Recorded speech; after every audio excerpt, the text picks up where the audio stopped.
Olá, crianças! Olá, família! A professora está aqui para explicar outra atividade, dando continuidade ao tema Festa Junina, tudo bem? Agora aqui, olha só, crianças, essa é uma fogueira. O que vocês vão ter que fazer? Vão pintar, depois fazer colagem. Pedacinhos de EVA, vocês vão pintar e vão colar o pedacinho de EVA na chama da fogueira. Vamos fazer o fogo da fogueira, tá bem, crianças? Olha, a professora já pintou. Ela utilizou giz de cera, cola, pedacinhos de EVA. Olha aqui, como que ficou bonito da professora.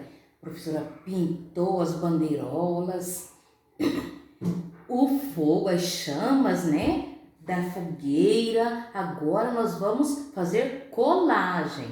Vamos colar pedacinhos de EVA neste fogo, tá? Vai pedir ajuda para a mamãe, para o papai, para o irmãozinho e faça essas chamas aí bem bonita dessa fogueira, tá bem, crianças? E assim, dando continuidade ao nosso tema Festa Junina, que temos tantas coisas gostosas, boas, né?